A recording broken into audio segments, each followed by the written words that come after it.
Yeah, I was just checking the audio.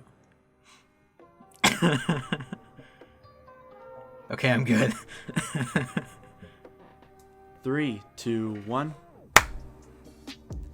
Hello, everyone, and welcome to the Pixel Venture Podcast. I'm Corey, And I'm Jake. and today we're going to be doing something that we talked about last episode. So, last episode on my Instagram at kbryant685, I ran a poll to see what movie we should cover first for like a little review segment that we would do, maybe every podcast or every other podcast. And you guys voted Jack and Jill, so we watched Jack and Jill. One person voted Jack and Jill. Wait, you didn't watch Jack and Jill too? So this is going to be spoiler territory for Scott Pilgrim vs. the World. If you don't want to be spoiled about the film, feel free to skip to the time that is on screen. Other than that, we're going to talk about the film. It's close to being 10 years old, right? Okay. I believe so. Yeah, it was like 2010 it came out. Yeah. But regardless, we're going to get into the film. We're going to get into the nitty-gritty of what we like, what we dislike. I will say before we go into this movie is within my top 5 favorite films of all time. I have a very special place in my heart for it. And so there's a little bit of a bias going into this, but I tried to be as objective as possible when watching it. So, anyways, what should we start talking about with the film? I think we should start by talking about some of the strengths that it has and why we like it. Okay. Well, right off the bat, this movie oozes personality. There's so many bright colors and the sort of comic book, video game inspired special effects and a lot of the camera work. Like, it all paints this sort of like Saturday morning cartoon feel while also maintaining that Hollywood budget.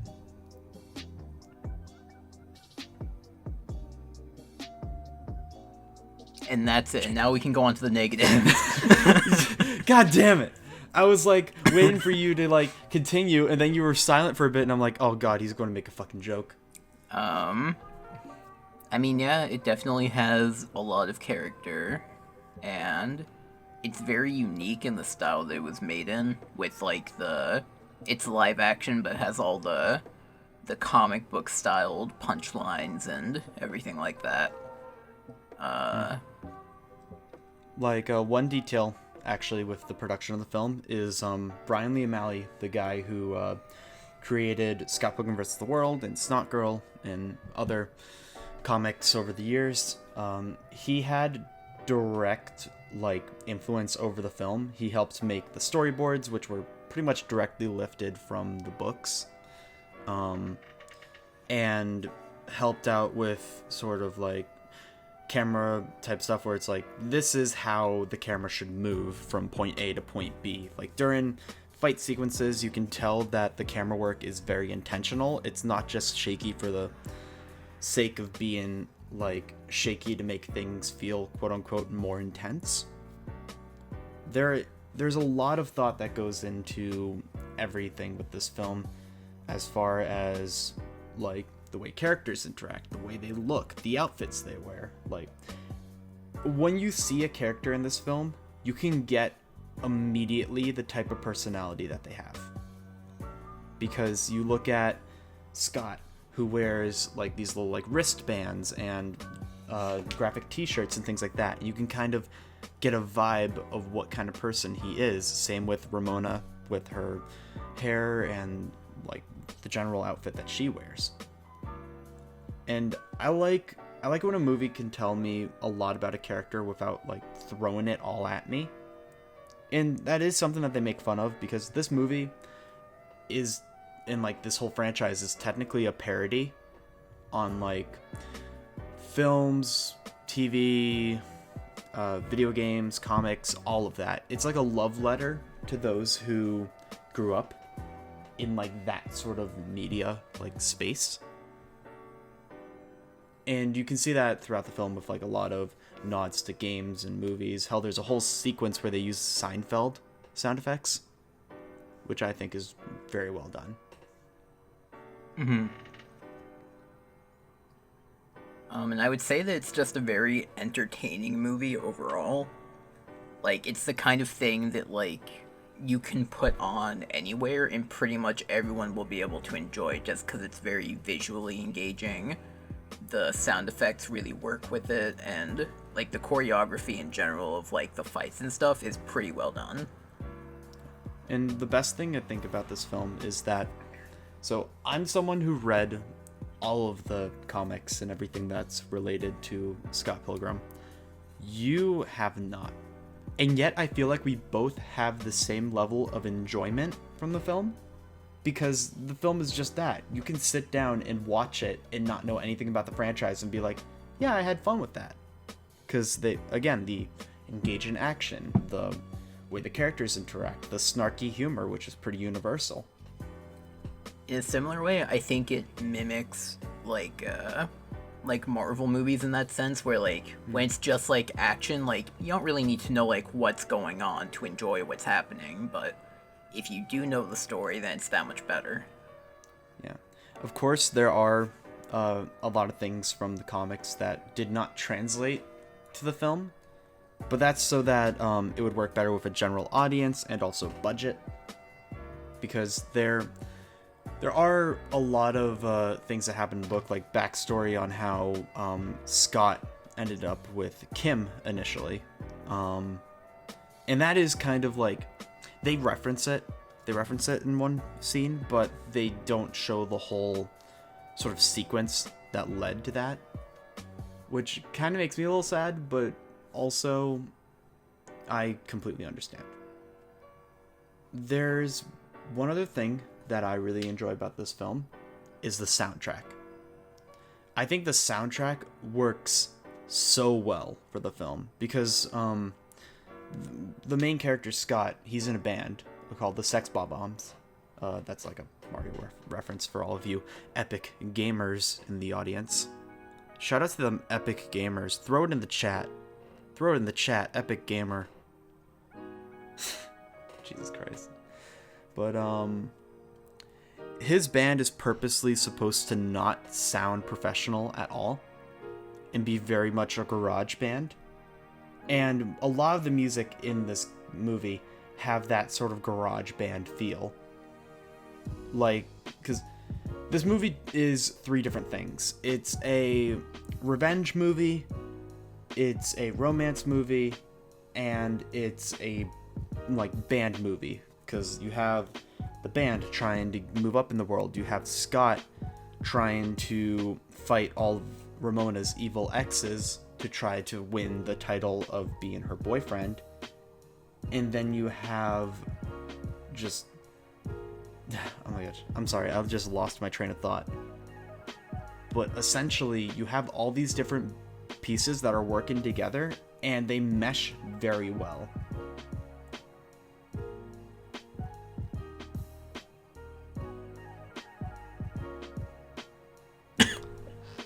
Good job, Jake. I mean, I think for me, that's most of the talking points I would have covered in terms of what makes it good. I mean, it's very well cut together. Everything feels like it meshes together with itself. There are transitions that are so good. The transitions are really good. The actors did their jobs really well. The effects really complement everything going on. It's just a very, like, fun film. And I think definitely Michael Cera was the perfect cast for Scott, because you have his sort of general, like, awkwardness that he brings to a lot of his roles, which works super, super well. Because he gives off the vibe of sort of the, like, nerdy kid that doesn't really know how to talk to people during, like, lunch. Like, there's that whole thing from the first date where Ramona's like, oh, did I call it a date? Slip of the tongue. And he just goes, tongue. I think that that's so So good. And also just, like, again, the chemistry between Scott and Ramona throughout this film is very, very strong. Like, while they're very polarizing personalities, they work together very well. In scenes that they're together, you can tell that the actors were having a lot of fun. Mm-hmm. And now, as much as it hurts me to say it, this film does have flaws. Every film has flaws. There's no such thing as a perfect film. Yeah. But this flaw kind of takes people out of the film. It's the pacing. Yeah. The beginning of the film, it's somewhat slow to establish characters, motives, things like that. But then everything gets kind of thrown out the window when Matthew Patel arrives at the rocket to do his fight with Scott. He's the first Evil X. And then from there, the movie feels like it's just at a constant pace of go, go, go, go, go, to the point where when the end credits come up, you're just like, wait, has it been like 2 hours? Is it over? You know how you brought up that the feeling of the movie is very much like a Saturday morning cartoon? Yes. This movie is just a Saturday morning cartoon stretched out to a feature film length, but instead of like spacing everything out and giving things like time to grow, they just copy and pasted the middle section of that like 15-minute show and just like copied and pasted it until it got to the end, is what it feels like to me. I can understand that, because once it goes from, like, you know, establishing Scott's dating a high schooler, there's this new girl that he likes, like, that whole thing, it kind of throws your, like, the viewer into the action. Like, the whole entrance of Matthew Patel, it is, like, hinted at and everything, with, like, the whole thing about Scott receiving, like, an email, not knowing who it's from, not taking it seriously, and then him just bursting through the wall and being like, did you not get my email explaining the situation? Mm-hmm. Like, they do that at least. I feel like maybe the way that it's paced is to poke fun at films of this nature, because again, this film is a parody through and through. Like, it's a parody of pop culture at the time that the book was written. And so that's why there's a lot of angles and lines that sound like they're right out of that cheesy Saturday morning cartoon. Hell, you have the entire character of God, why am I forgetting? No, Lucas Lee. He's the second Evil X. He's the actor.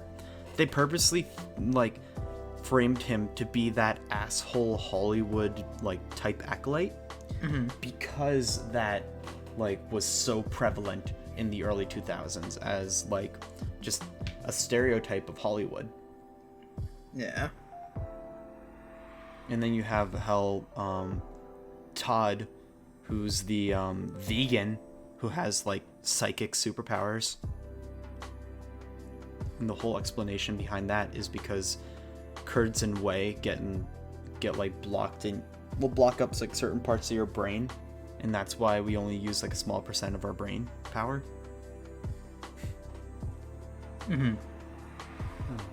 But yeah, I mean, that's the main issue that I see with the film, is the way that it is paced out. There's also other issues that I have are actually the ending, because for anyone who's read the comics, the ending of the film is not reflective of the comics. The comics, this is big spoiler, I guess, because I mean, we didn't really do too much like for heavy spoilers so far, but this is like the no turning back part. Yeah. But at the very end of the film, Scott ends up going with Ramona to like run away and find somewhere else to be. In the comics, Ramona ditches him and he ends up back with knives, and it ends with them walking down the streets of Toronto while you hear different voice clips of people gossiping about how he's dating a high schooler again. And personally, I think that's a way better ending. And hell, that was the original cut of the film. If you get the DVD, the deleted scenes has that as the original ending. And I think it's way better because the main thing is that Scott ending up with Ramona proves that he didn't learn anything. Which I guess is indicative of his character. But with him going to Knives, he realizes it's like, you know what, maybe throwing myself at somebody and doing all these crazy things isn't really worth it, and I really do need something simple. Mm-hmm. And that's why he stays with Knives. It's just like, it's just confusing to me, the fact that they, well, I take it back. It's not confusing. It's more, I'm a little sad that the test audience didn't understand what the original ending was about and requested for it to change. Mm-hmm. I mean, after we had first watched it together, even I mentioned, like, to me, the entire ending just kind of felt like a big, like, it felt unnecessary because, what's her name, Ramona? Ramona Flowers, yeah. Yeah, Ramona just, like, walks away and is like, oh, I need to, like, run away from my past, like, blah, blah, blah. And then, like, that I would have, like, accepted if she had just walked away, even though I personally believe it doesn't make too much sense, because she's like, the past, like, keeps catching up with me, but the whole movie was just about defeating her past of evil exes, so that kind of felt a little bit off. But, like, if she'd walked away, like, whatever, and it would have been fine to have him get back with Knives. But then when Knives is like, no, go after her, and then he does, it feels like, why did we need to see this conversation go down when there was no actual, like, threat of her going away then? Yeah, like the whole thing with the line where Scott walks over to Knives and like Ramona says, like, you two make a good pair, I believe. Yeah. Which kind of throws me off. But then again, it's like, that was probably the original cut. Like, that was definitely the scene that would lead into the original scene that maybe they weren't able to refilm? Maybe? I don't know. Other than that, the other problem that I have is the final battle with Gideon was altered in the film, because originally he had a mech that he fought Scott in, but I understand, like, budget again. And also, I think having the whole fight be that hand-to-hand sword, like, combat, especially the thing with Scott and Knives teaming up, I think that's way better than, like, the actual comic, which is, I know that that's kind of like a weird thing to say, because there's a lot of people who are purists, who are like, this comic needs to be exactly like the movie, or this movie needs to be exactly like the comic. And so when there's moments where I can appreciate the film a little more than the source material, I think that means they're doing their job right. And hell, Edgar Wright, he directed this, so, I mean, again, already there's my bias. I love Edgar Wright so much. This is the first film by him that I watched. But one thing that he is able to do in his films is that he's incredibly self-aware of the type of criticism that the movie is going to get before it's released. Hell, there's this character, he plays a small role in the movie, his name's Keanu, and in the final scene where Scott goes to the Chaos Theater for the second time, as he's walking through to go and approach his band, he actually passes by Keanu, and Keanu just says, like, the comic is way better than the movie, like that kind of thing. And it's that little subtle nod of just knowing what people are going to say that allows me to actually enjoy the film more, because then he's like taking his hat off and being like, yeah, this isn't going to be exactly like the book, yeah, this is going to be my own thing, but it's going to be as faithful as possible while making it viewable for the general audience who probably doesn't know that Scott Pilgrim exists. Like, there's definitely an audience who loves the film who didn't know that the comics were a thing. Maybe for a while, or maybe they still don't. But regardless, people were able to connect to this film, maybe not in the box office as well as it performed once it hit shelves. But either way, like, this film, I think it's an important film to watch if you're interested in movies, because of how unique it approaches the idea of a movie. Yeah. I mean, And I could go on just off of what you said.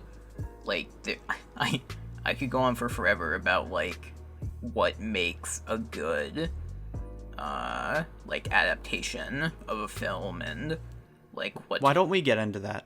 Because I think that's important to actually, like, because that could go on for forever, but if you want to, we can. I think it's important to actually talk about what makes an adaptation good.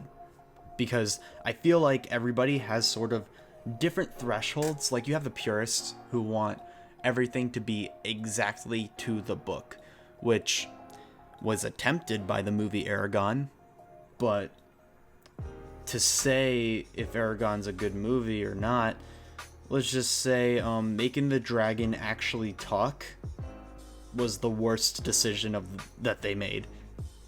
But then you have, like, films where it's just kind of, like, loosely based on the source material. Like, what's that movie where it's the guy who's in a war and he dies constantly, but, like, he's brought back to the day that he died? Are you thinking of? Is it Edge of Tomorrow? I Yeah. think. Yeah, like that's actually a manga, and that's, like, it has the same concept, but I don't believe it's the same exact execution, which I think the movie's better. Now, I could talk about adaptations for an entire day. That part I'm not lying about, but I will admit most of my information comes from one semester of a film adaptation class. So, I'm definitely not an expert, but we at least watched, like, half a dozen to a dozen different adaptations, both, like, the original source and the adapted source, whether it was from theater into film or film into theater or book into whatever. So, Did you watch Shrek and Shrek the Musical? no, but we did Damn see it. a lot of stuff, especially Shakespeare, which is really interesting because, kind of going off of what you said, there are a lot of people. There's two main directions you can take an adaptation. You can either try to be as absolutely faithful as possible to the source material in terms of dialogue, in terms of like appearance, things like that, or you can take it in almost the exact opposite direction and have it just be the spirit and, like, the story that you keep the same while everything else changes. I think while it's like very important to keep the spirit of the film and keep the idea of, like, you know, being faithful so that people who know the original source material can have fun, I feel that it's better to take creative liberties, because at the end of the day, it's your own work. If people are just going and watching the same thing over and over and over, then people are going to get burnt out of it. But I mean, of course, there's that nostalgia card. I mean, look at what Disney's doing with all the live action, quote unquote, like, reboots. Are they referring to them as reboots? I have no idea. But they're making live action versions of their animated films, and as a quick little opinion on that, they don't make me happy. And, well, I mean, you're right with, like, when you make an adaptation, you're making it, like your own, like you are the one making it, and everyone has their own unique vision and takeaways and things like that that they can put into a film. But even more just inherently with adaptations, you, with no exceptions, will always lose something from the original source, because stories are always going to be tied to the medium that they're told in. Yeah. Like, if you're making a film and you're trying to, like, make a book adaptation of it, there's no way you can write the camera angles or write the camera movements or write in the effects. You can write what happens, but you can't write that same visual experience. And the same goes vice versa. Yeah, because again, every piece of art and any work that's ever made will always have that like sort of uniqueness to it because it's tied to the original creator. Mm-hmm. Like the moment that you put something into someone else's hands, they interpret it a different way. So not only is it being made by someone else most of the time, with very few exceptions, but you're also, like, you can't, keep it the same between mediums because you have to change it for that particular style. And so, yeah, like you can either try to, like, kids. You can either, no, it's okay. You can either try to make everything else as faithful as possible to try and, like, cover that up, basically, and hide the fact that it is an adaptation, basically. Or you can basically say, well, it's never going to be perfect, so fuck it, I'll make this Shakespearean play in a modern time, story between, like, two companies. Yeah. And, like, keep all the dialogue the same for comedic effect. Yeah, hence because Romeo and Juliet with Leonardo DiCaprio. Yeah, there is that sort of like level of people being like, oh, you want to make your own thing but keep the same script. Like, that's silly. Like, that's kind of like in a weird way to portray like the film, because if you're going to take one creative liberty, go the whole 9 yards, but then if you go the whole 9 yards, people will criticize. Yeah. And like one of the things that you were saying earlier about, like, well, that I was saying just to reiterate the point of how the moment that something goes into someone's hands, it's going to be different. Like, give two kids pieces of Play-Doh and tell them to make a dinosaur. Those kids are going to approach it different ways. Maybe they'll look similar, but the way that the film is made, the way that they decide to approach how to make it, that's going to be what makes it unique. Because, like, I've seen, like, a good amount of films where that's, like, for example, Macbeth. There's, like, a Macbeth film that is essentially just a stage play, but they, like, tried to film it, like, theatrically. Mm-hmm. And then you have the one where it's like in an era where it's like a Russian war. Yeah. I remember watching that back in high school, and just tonally, it was so different. And they used the same exact dialogue, but the environment is what changed it. Mm-hmm. And I mean, also the fact that the witches were like creepy ass nurses with blood all over their fucking faces. So. And you brought up if you give two kids Play-Doh and you tell them to make a dinosaur, they'll make something different. But even more interestingly, at least in my opinion as a film guy, if you give two editors the same footage, they'll come out with two different films. Yeah, because of like the emphasis they'll put on it, the pacing, interpretation, the exact order of things, how long things are. Like, there's a ton of different things that go into like the creative process, so like you're bound to always get something different, so it's always going to have a personal touch from everyone who's there. There's a YouTube channel that I really like, I forget the name of it, but they take footage from films and they re-edit like the trailer to make it seem like a completely different genre. Like they took the trailer for The Shining and made it into like a family comedy. Yeah. And like they took what was it, You Got Mail, and made it a stalker story. Mm-hmm. And like it works so well because the way that they take the clips and change the context and everything, like if you watch the original film and then you see that, you're like, my God, like it could have been so different given like a different creator. Exactly. Honestly, I want to, in the description of the video, I want to link the Shine-In one, because I think that one was brilliant. Mm-hmm. I mean, So we can just send a link to like the YouTube channel too.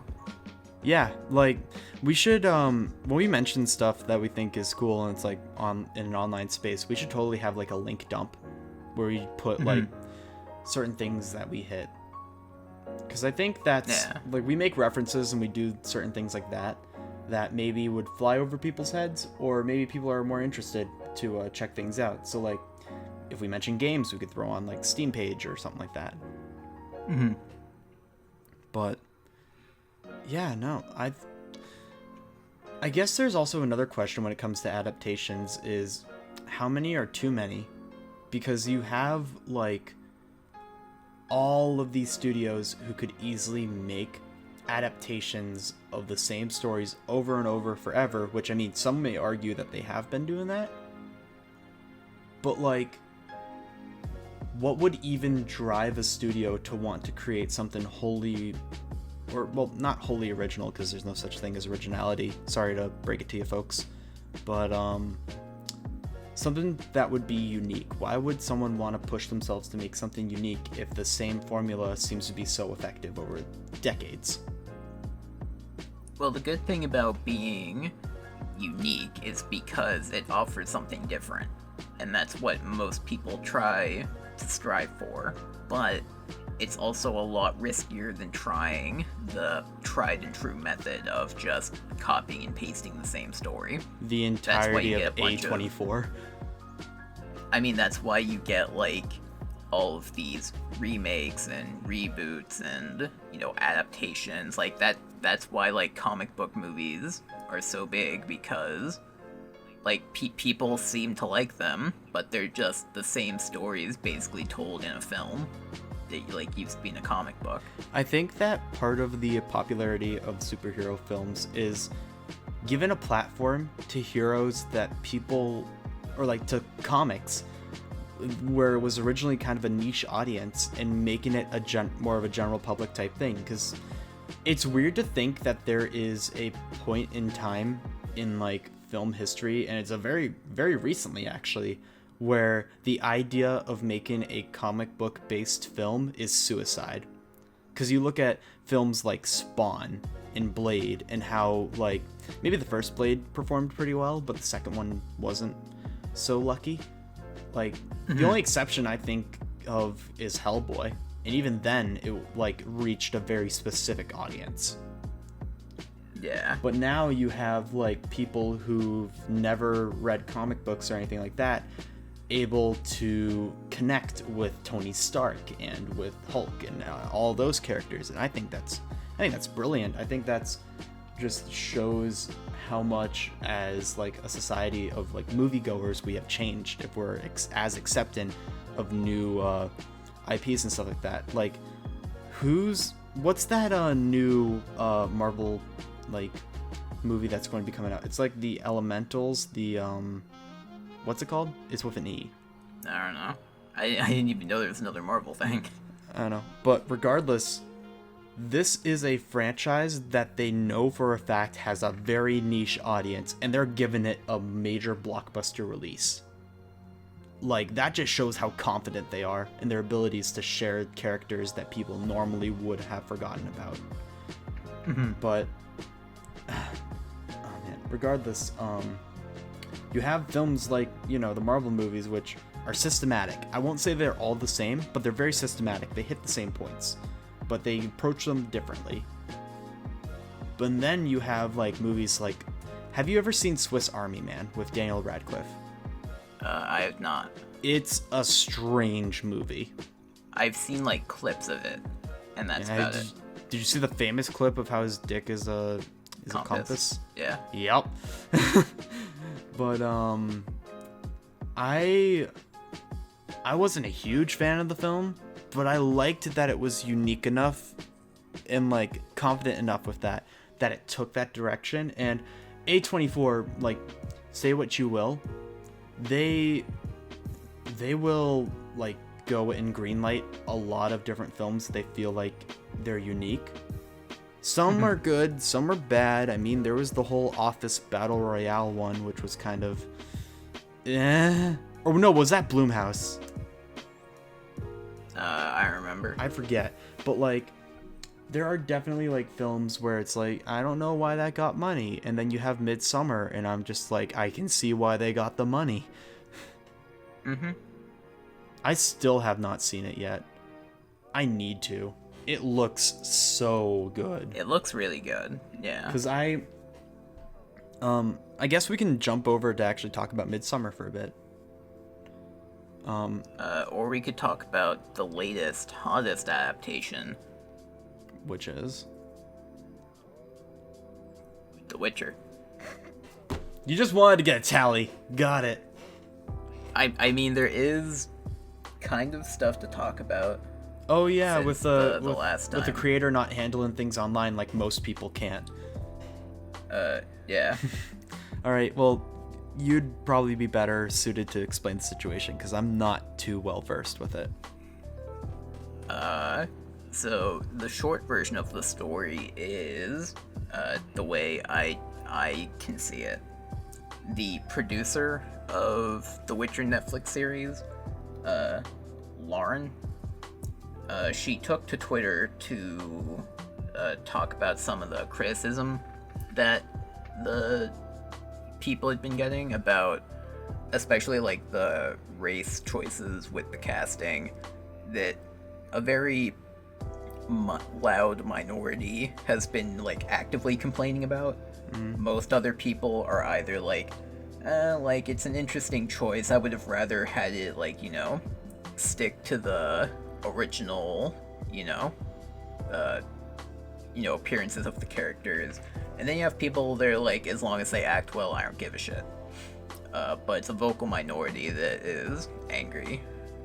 So she took to Twitter and wrote a bunch of posts about reasoning and stuff like that, and well, let's just say that they're not up anymore.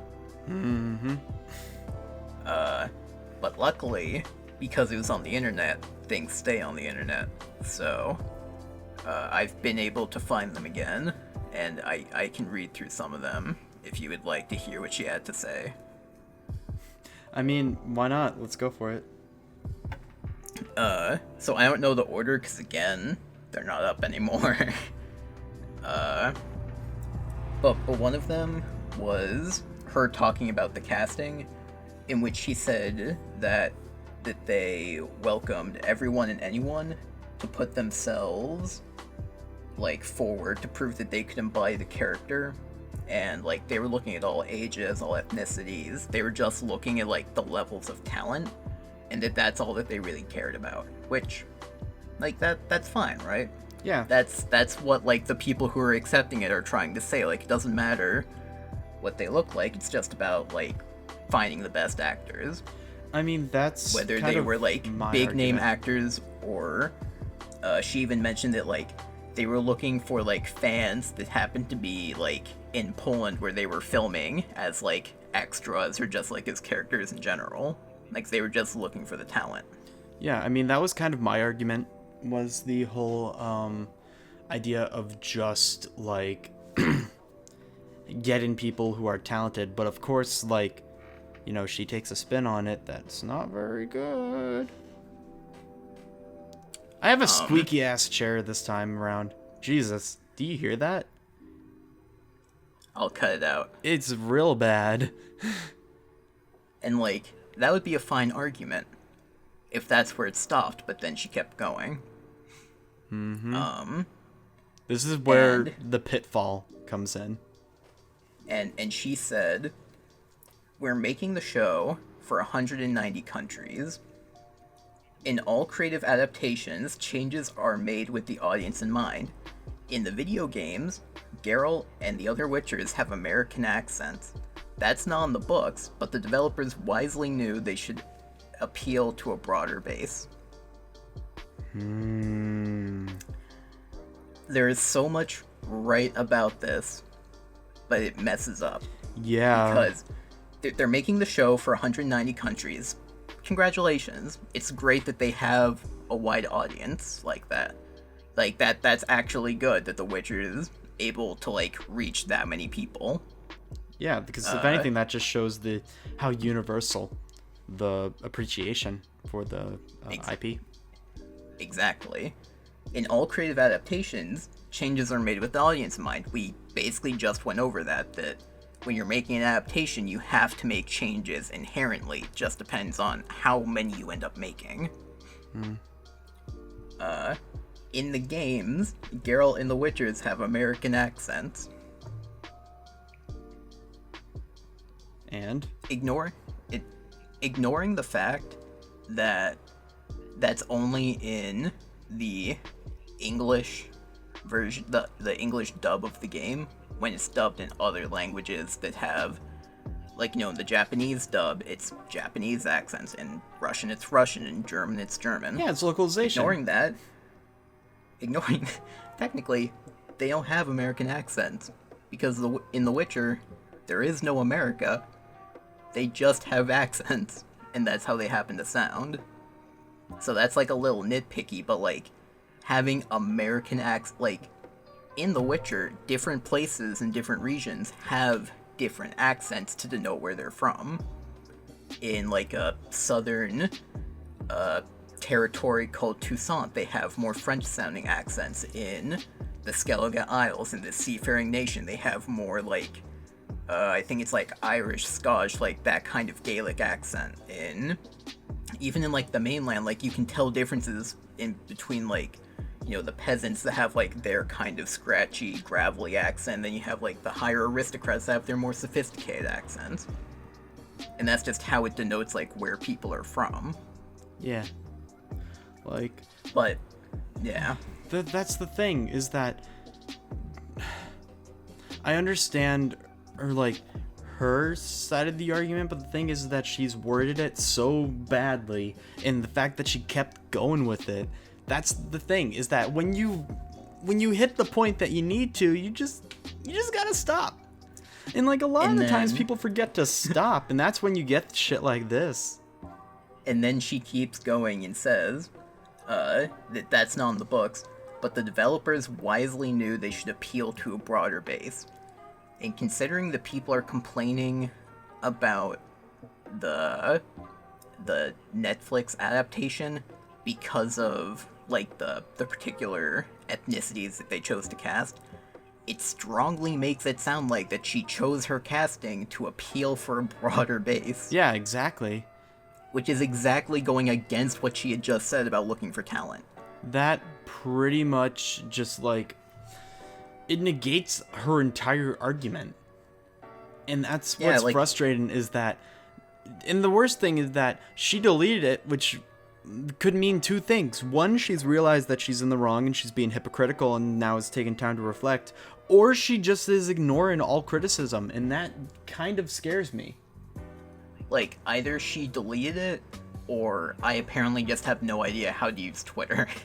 And... Well, what's her handle, if you remember? If you just search, like, Netflix Witcher producer, it should be, like, right there, Lauren S. Hissrich.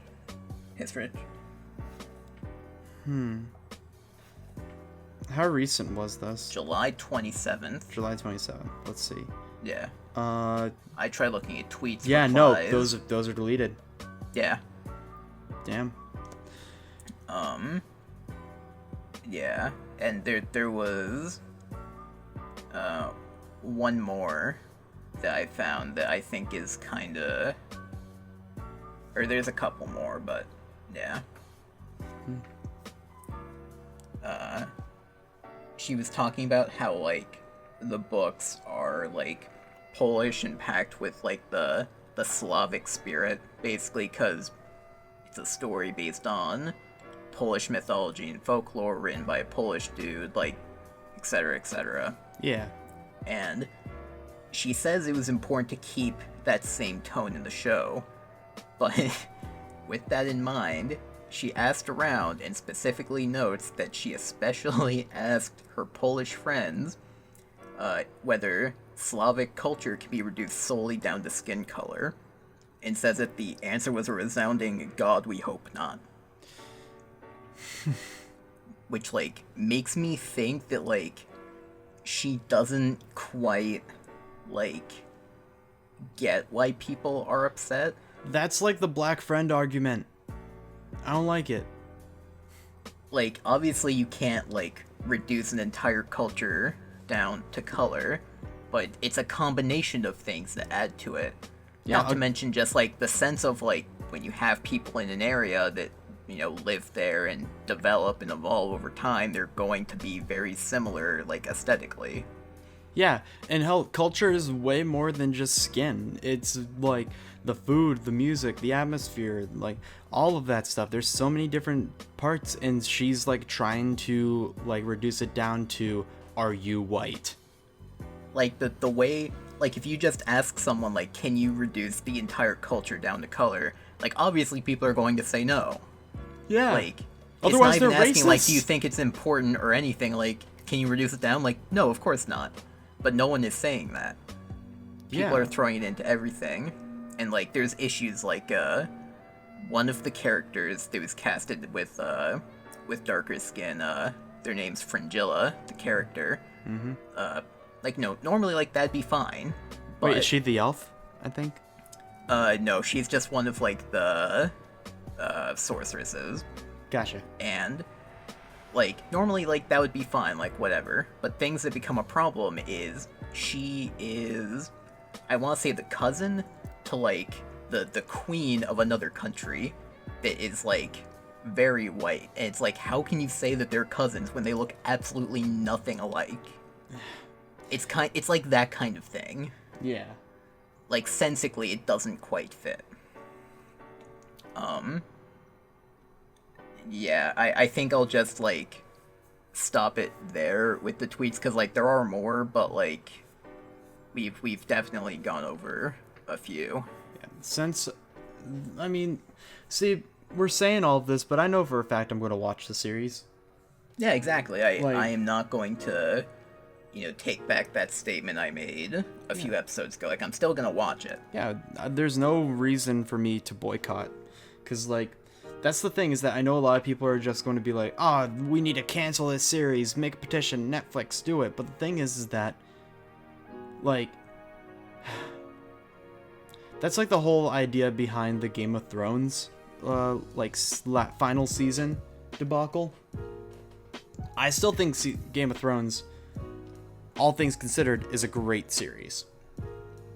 Yeah, it's a great series. But like I'm not happy with like the way that the last season went. But the thing is that I'm not out there with a picket sign saying that they need to delete the season and reshoot it.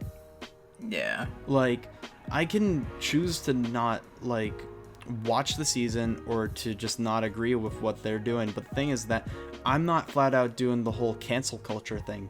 I think that's the biggest thing that makes me upset about society nowadays, the existence of cancel culture and clown culture. I mean, like, with the Game of Thrones final season, like, that admittedly had some pretty poor writing going into it, and it was, like, it was very rushed. Like, even the directors and writers, like, had to admit that, because they just wanted to get into Star Wars, apparently. Yeah. But, like, it's like, I can understand it from, like, that point of view, but, like, the Witcher is not even out yet. Yeah, There's nothing exactly. to boycott. Yeah, if anything, you're boycotting like a handful of like GIFs on Instagram, and like this isn't even like, oh, like redo the CGI on the hedgehog. Like, no, they would have to reshoot pretty much the entire season at this point if they wanted to change it this late into the game. yeah, like I just, it doesn't matter right now. See if the show is good or not, and then make a Like- judgment. Like, the one criticism that I will say that, like, I feel like I've said before, but, like, just in case, like, I don't have a problem with the characters being, or the actors being cast as who they were cast as, but I feel like I would rather they had, like, cut out characters and replace them with new ones than try to, like, have people of color play white characters just for the sake of diversity. I'd rather they add characters than like rewrite characters from that like point of view. Because then people who are fans of the franchise can like go in and be like, hell yeah, this character's a badass, instead of being like, yeah, it's not the same. Like that whole thing. Or at the very least, like could have had it be that like she mentioned in another tweet that like in The Witcher there's racism in the form of like the fantasy races of like the elves, humans, dwarves, etc. like hating each other. So like they didn't need like the, you know, they saw it as like, you know, you don't need to see skin color when it's about like, you know, the shape of like the people and the different races that way. But like the thing is that she's making it directly a thing about the color of the skin. But like what would have been great is if all of the elves, for example, were black, or if all the dwarves were black, and they like enhanced the racism in that way, that it's not just like an allegory, it's a little bit more like literal, like how much different they look. Well, I think at that point a lot of people would complain that the idea of that would be kind of ham-fisted. Maybe, but like I feel like that would work better than just being like, oh, people are ignoring like the different skin colors and are focusing on like, you know, the fantasy racism. Yeah. But and that is how I thought it was going to be when it showed like the different sorceresses having like darker skin. I'm like, oh, maybe that's just like a magical thing, maybe. But no, it's just like however they decided to cast it. Again, I'm reserving judgment for the show itself when it releases, because Lord knows we're going to be talking about it on the podcast. Like, yeah, we are. Of course we are. You see all the tally marks on the shelf? Of course we are. Like, yes, we are. And that's even like before we were talking about the Witcher like Netflix series. Yeah. Like, I don't know. I guess this kind of ties back into the conversation that we just had about the idea of remakes, originality, that kind of thing. Mm-hmm. And I completely understand where they're coming from. I understand what they want to do with the series and how they want to present it on Netflix, try to get that general audience support, try to get as little amount of hate from a wide audience as possible, because I think the backlash that they're getting from the people who love the games, from the people that love the books, is going to be minuscule compared to the amount of people that praise it for being what they wanted Game of Thrones to be in the end. Because, like, at the end of the day, appeasing the general audience is going to be the number one priority if you want to make money. And this series, by the way it's shot, by the way the characters look, just based on the trailers alone, you can tell that they're trying to fill that gap that Game of Thrones has left. Yeah. And so the general audience, it's going to eat it up. They're, even if they don't know what the games are, if they don't know what the books are, they're going to find ways to like it, so that when they go to the books, when they go to the games, they'll be like, wow, this is weird. Where's the inclusivity? Like that whole thing. Which people have already gone about in the games. Oh yeah, like, but I mean, you have the whole thing about there's controversy, well, I say controversy, of people in uproar, where it was like, what do you mean it's harder to animate like a girl in a game compared to a guy? Like, oh yeah, like, why don't you have more female representation? And the thing is that there is female representation, it's just people choose to ignore it. Yeah. Like, that's the thing with all problems, that people want to ignore like things that go against the idea that they're not right. Like, I'm sorry, but if you're using the argument that there isn't like, well, I agree that there isn't enough representation in games, but the thing is that if you're arguing that there is none at all, there are franchises upon franchises that will prove you wrong. Like, look at the Metroid franchise. Ever since 1985, I believe, we've had that strong female lead in Samus Aran, and then you have Tomb Raider. You have, like, just so many franchises where they show very strong, very confident, like, female characters. And hell, confident characters of any race, walk of life, religion, whatever. There is existed. There's something out there for that. But people Yeah, choose to there's- ignore it because they want to be hypocritical and they want to have them be in the right so that they don't get attacked and people change because of them. Yeah, there's like all kinds of representation out there in games. There's, you know, women, there's people of color, there's people with disabilities, gun violence, it's all there. Yeah. Like, that's the thing too, is that everybody focuses on very specific, like, audiences. Like, I mean, hell,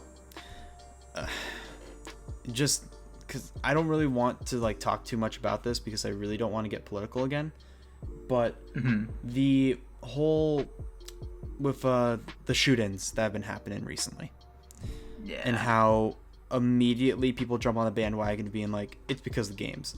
It is not because of games. It is because a sick individual decided to take information that they had presented to them to an extreme and went too far as to drive out an hour just to kill people.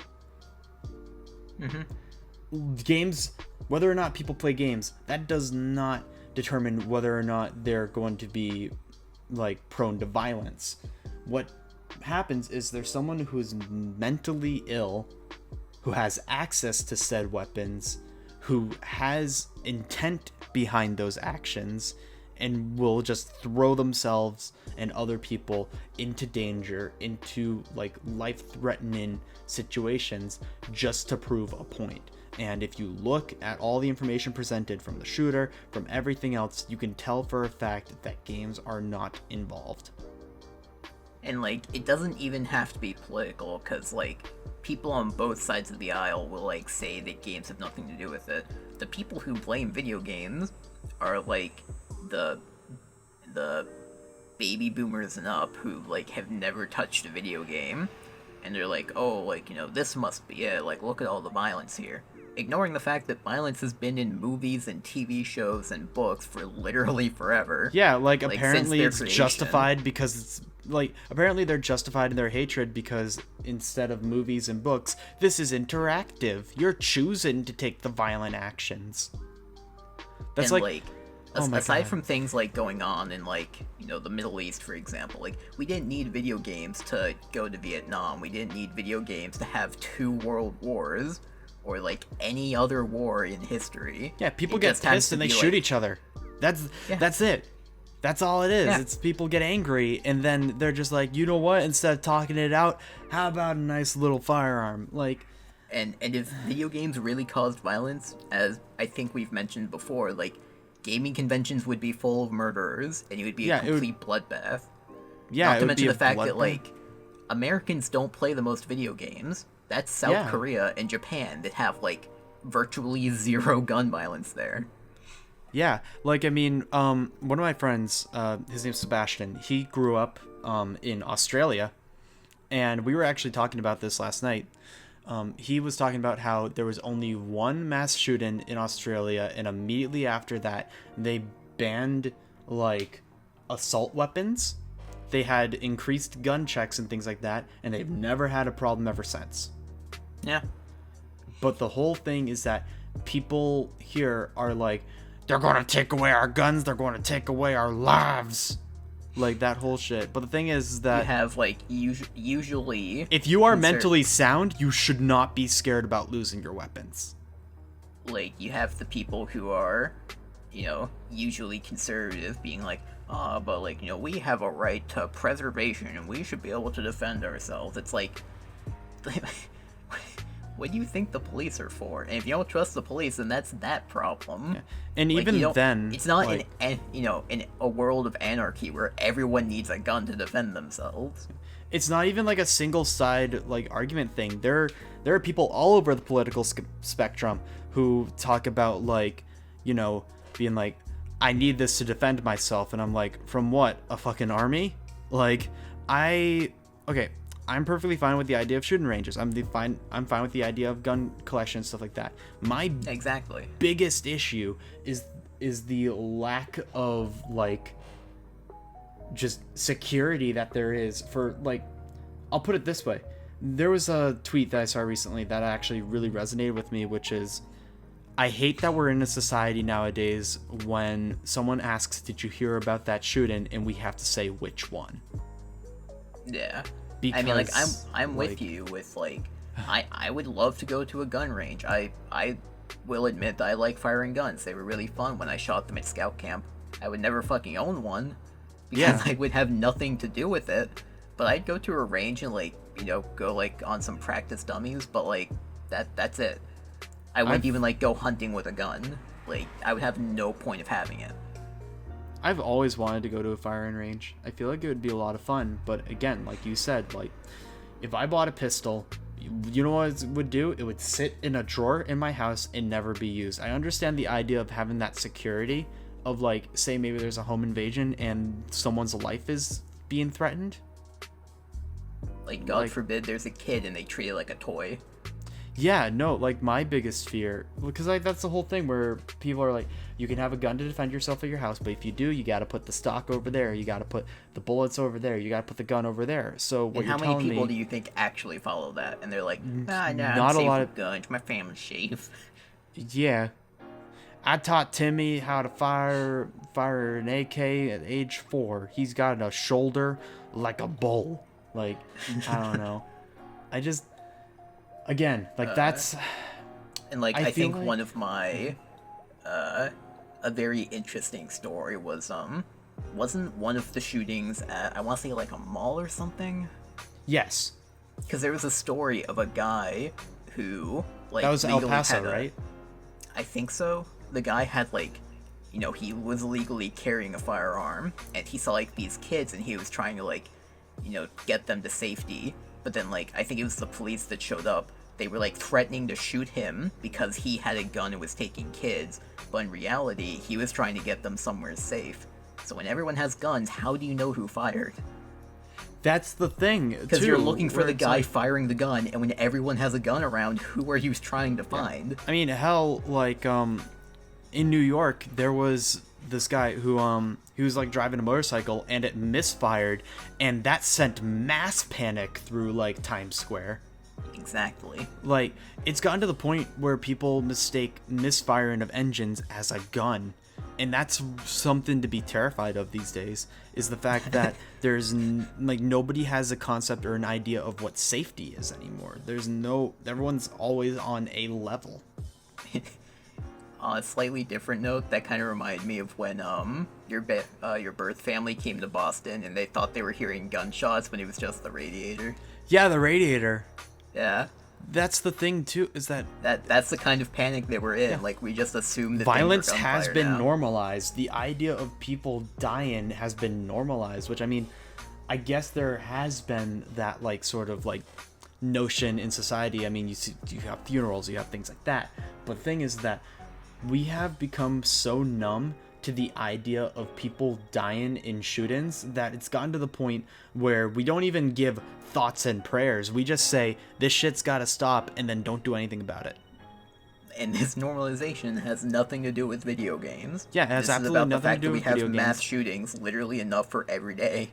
Yeah, literally, there's no time that I don't go on social media where I don't see something where it's like, remember the victims and stuff like that. But it's like, sure, you're remembering the victims, but are you actually fucking trying to improve things so that we don't have a longer list? Because right now, all we're doing is having a list that grows and grows and grows, and absolutely nothing gets done. And frankly, that pisses me the hell off, because it got to the point where my little sister was terrified to go to school. Yeah, there Like, are she like was- drills at schools now about like how to hide if like a shooter comes in, the same way that like during the Cold War, like children were taught how to hide from a nuclear bomb. That's like, have you seen that thing where like there was a push for the government to provide bulletproof backpacks for kids? Or I remember the clear backpacks. They're like out of clear plastic, so you can see what people have in their backpacks. Yeah, no, legit, this is what America is now. A lot of people are just going to gloss over it because they're like, hey, if you don't like it, just shut up. Like, that's the toxic mentality that we have these days, because there's no such thing as fair political discourse, because if you don't share the same view as somebody, you're officially an enemy of them, and then they stand against everything that you stand for. And that is one of the most upsetting things ever, because the thing is that at the end of the day, I don't fucking care what political party you affiliate with. I don't care if you don't practice anything with politics at all. You should care about human life. Like, I think for me, one of the things that, like, obviously, like, everything in the news was there, but, like, the thing that kind of made me, like, realize, like, how close to home it was when the two of us went to our high school to do, like, a little shooting project for a little film thing I had to do. Yeah. And we couldn't go into the high school because they, like, wouldn't allow people in until after school. Yeah, until after like, school, and you had to, like, prove that a teacher wanted to meet with you. You can't just go anymore. That, and that, like, I remember that, like, our school had, like, you know, its little special thing of, like, there were no cameras inside the school, but that was no longer true because they needed to have, like, surveillance everywhere. Yeah. When, like, I remember being in high school and, like, old students would visit teachers just all the time on a whim, and no one would care. Yeah, hell, we did that. Like, there was a period of time where that was perfectly fine, but now it's to the point where it's like, we don't know who you are, don't come in until after students are gone. And the thing is, that's the thing. They know exactly who we are. We've been recognized by, like, the people at the front desk, even. Yeah, exactly. But, like, they still remember us, but the thing is that of, they like, can't do it. Yeah. Yeah.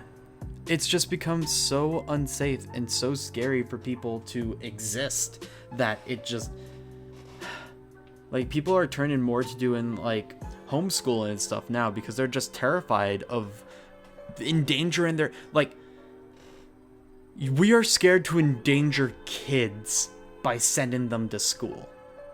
Like, the one place that they're supposed to be We're trying safe. to give them education. We're trying to go out and have social lives. We're going to movie theaters. We're going to malls. We're going, like, out mini golfing. And then you just have these individuals who will go and attack on a whim. And one last thing before we, like, you know, end things off, because we hit an hour and there are some things that I do have to do after this. My biggest thing that makes me upset about everything that has to do with shootings and stuff is the push to blame groups, to blame others. Because the thing is that I don't care where you stand politically. Again, like, I've reiterated this before many times, I don't care where people stand, as long as you're presenting your argument in a thoughtful way and not being a dick, then that's perfectly fine. But you just look at the list of people who have committed mass shootings in the US. There's one thing that stays consistent that is not talked about, that it has, like, this whole thing pushed, like, against, and that's the fact that most of the people who commit these shootings are Americans. They are people who live in the country and everything, but people are quick to be like, no, these are, like, minorities, these are people from out of the country. Hell, the whole, like, I think it's El Paso again, but the whole, like, motivation behind that shooting was to get rid of Mexicans. And you can't tell me that is not a fueled race crime. And that's, like, you know, sorry to get even more political, but that is completely Trump's platform. He's been talking about the murdering, raping Mexicans for, like, his entire campaign. And then but now he has absolutely, someone, like, there's no way he can just say, like, that they, again, like he said, it was because of the Mexicans that they want to, like, you know, shoot up this, like, you know, place or whatever. Because of them. It's not that they're doing it. Yeah. Like, literally, again, I don't mean to bash people who sway certain, like, you know, political parties or anything like that, but I believe that the direction that Donald Trump has taken the conservative, like, group is the worst possible direction that it could have taken. I am perfectly fine with, like, I share a lot of conservative views, actually, but the thing is that the way that he approaches it he basically took the idea of it and warped it into an us versus them mentality, where if you don't immediately follow everything that we're doing, I'm going to tell people to make fun of you. I'm going to tell people to beat you up. We're going to like completely ostracize you from society because you aren't at the same level that I am. And the thing is that nobody who really does follow like a lot of the campaign stuff that he does really is taking the time to figure out exactly like what he's saying, or the fact checking. That's the thing that actually everybody is guilty of. Nobody fact checks anymore, and that's awful. People are just able to say things. Like, I mean, there was the thing that he said about one of the senators, I believe, or it was one of the House members. I forget exactly, but they said like, oh, she's married to her brother, and now everybody just says that. Yeah. And then you have like people making accusations like towards Trump and towards other people that are just not true, not based in fact at all. And hell, you look at like political debates now, and half of it is like the type of shit that you'd see on a middle school playground when people are throwing names around because someone didn't pick them for kickball. Or to bring it back to Trump, there were like these 3 people of color in the Democratic Party that he's like, oh, like they should go back to, their countries and like, bitch, they're American. 2 of the 3 of them were born in America. All 3 of them are American citizens. Like, yeah, like what the fuck? What he's talking about. That's literally like what you say to black people when you're a racist. So, I will. He can't say he's the least racist person. Yeah, then hell, he uses the black friend argument. That's again the thing is that I don't.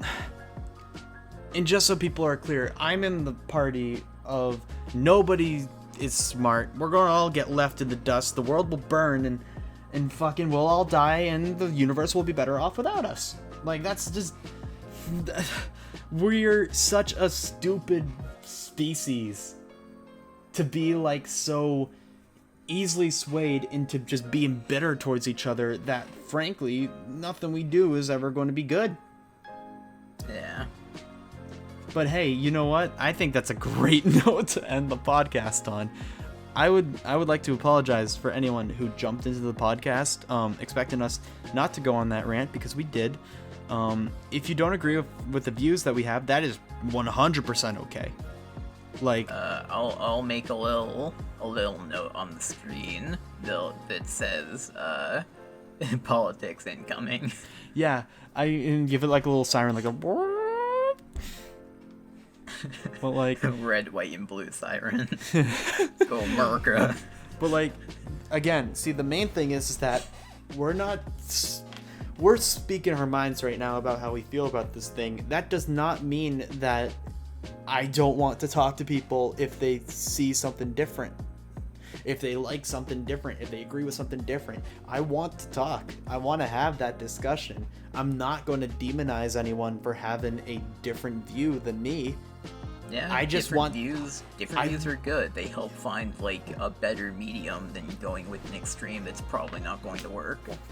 At the end of the day, I just want to understand you. I want to understand what people are saying. Like, that's just what I want. Like, we all just want a world that works. Like, let's just talk about it. Yeah, exactly. Yeah. But regardless, thank you for listening to the Pixel Venture podcast. We're going to take a break, like a week break from doing the movie review thing. I'm going to run another poll next week, and we'll probably do that again, because I think that actually was a lot of fun, like in the beginning of the episode. Ooh, actually, we might have to hold that poll. Yeah. Because you made me watch a film that you loved that I had never seen and review it. Oh yeah, we talked about this. I think you should watch a film that I really like that you haven't seen. Yeah, and I'm going to get a lot of flack for not watching this film before. So, not next week's episode, but the week after, we will be reviewing The Princess Bride. Yeah, the movie with Andre the Giant in it. That's all I remember. Yeah. But anyways, thank you for listening to the Pixel Venture podcast. My name's Corey. And I'm Jake. And we will see you next week.